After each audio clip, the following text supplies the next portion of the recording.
এতিয়া ৰেচন কাৰ্ডখন থাকিলে আপোনালোকৰ বহুতখিনি সুবিধা হ'ব কিখিনি সুবিধা হ'ব আপোনালোকে গমে পায় ৰেচন কাৰ্ডখন থকাৰ লগে লগে আপোনালোকে চৰকাৰী ঘৰৰ পৰা আৰম্ভ কৰি অৰুণোদয় হওক বা সকলোখিনি সুবিধা তো এই বিষয়ে এতিয়া আপোনালোকৰ বাবে বহুত বেছি এটা ভাল খবৰ আছে ডাঙৰ খবৰ আছে আপোনালোকৰ যদি আছে চাওক কাৰণ কেলে চৰকাৰী আপোনালোকৰ এই যদি ৰেচন কাৰ্ডখন নাই তেনেহলে আপোনালোকে এইখিনি ব্যৱস্থা কৰি ল'ব কেনেকৈ কি কৰিব ক'ত দিব পাৰিব কেতিয়া আকৌ এইখিনি ৰেচন কাৰ্ডৰ বাবে আবেদন কৰিব পাৰিব আৰু কি ভাল খবৰ অৰুণোদয় আঁচনিয়ে হওক বা চৰকাৰী ঘৰৰ বাবে হওক বা এই সকলোখিনি আজিৰ ভিডিঅ'ৰ জৰিয়তে আপোনালোকক জনাব গৈ আছো ভিডিঅ'টো বহুত বেছি দীঘলীয়া নহয় আপোনালোকে শেষলৈকে চাব শেষলৈকে চাই আপোনালোকে আপোনালোকৰ মতামত কমেন্টৰ জৰিয়তে লিখিব আৰু এইখিনিতে আপোনালোকক এটা অনুৰোধ কৰিম চেনেলটোলৈ যদি আপোনালোক নতুনকৈ আহিছে চেনেলটো সাবস্ক্ৰাইব কৰাৰ লগতে কাষতে থকা বেল আইকনটো প্ৰেছ কৰি অল কৰি থব যাতে নতুন এটা ভিডিঅ' দিয়াৰ লগে লগে আপোনালোকে আগতীয়াকৈ চাবলৈ পায় যদি ভিডিঅ'টো চাই ভাল পায় লাইক এটা কৰিব আৰু শ্বেয়াৰ কৰি দিব বুলি আশা কৰিলো এটা কথাটো হ'ল কি আপোনালোকে ৰেচন কাৰ্ড থকাৰ লগে লগে আপোনালোকে অৰুণোদয় আঁচনি পালে এটা মাননীয় মুখ্যমন্ত্ৰী মহোদয় হেহতেকে আকৌ ঘোষণা কৰিছে যে আপোনালোকৰ অৰুণোদয় আঁচনি পাবলৈ ৰেচন কাৰ্ডখন লাগিবই এতিয়া যিসকলে আপোনালোকে অৰুণোদয় আঁচনি পোৱা নাই সেইসকলক অৰুণোদয় আঁচনি দিয়া হ'ব আৰু ৰেচন কাৰ্ডখন আপোনালোকৰ আছে এতিয়া থকা কোনোবা হয়তো অৰুণোদয় আঁচনি পোৱা নাই তো ৰেচন কাৰ্ড থকাৰ লগে লগে আপোনালোকে অৰুণোদয় আঁচনিত আপোনালোকৰ নিজৰ নামটো অন্তৰ্ভুক্ত হ'ল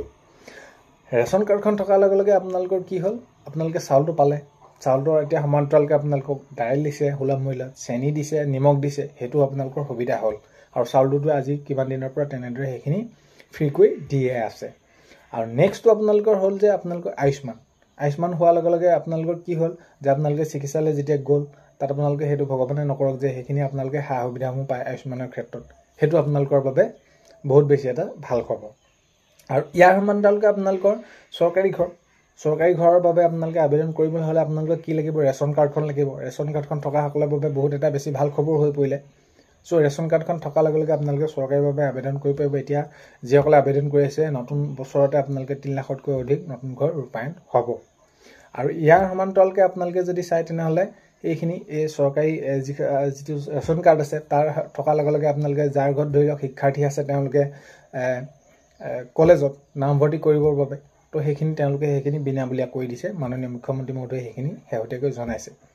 সো এই সুবিধাখিনি আছে আৰু এতিয়া আপোনালোকে গমে পায়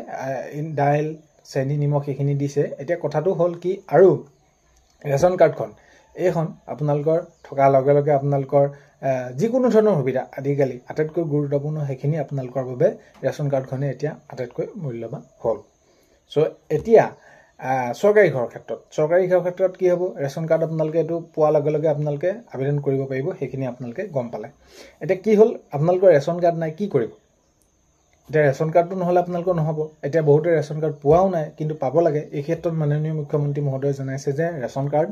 অতি সোনকালে আকৌ যিসকল পৰিয়ালে পোৱা নাই সকলোকে তেনেদৰে সাঙুৰি লোৱা হ'ব এইখিনি ক্ষেত্ৰত কোনো বাদ পৰি যাব নোৱাৰিব ৰেচন কাৰ্ডখন দিয়া হ'বই তো এইখিনি আপোনালোকে আগন্তুক এই অলপ দিনৰ ভিতৰতে আপোনালোকক ৰেচন কাৰ্ড দিয়া প্ৰক্ৰিয়া আৰম্ভ কৰিব সেইখিনি যেতিয়া নেকি আৰম্ভ কৰে নিশ্চয় আপোনালোকক জনাম যিসকলে আবেদন কৰা নাই তেতিয়া কৰি ল'ব আপোনালোকে আৰু কৰি ল'লে আপোনালোকে এই আটাইখিনি সুবিধা পাব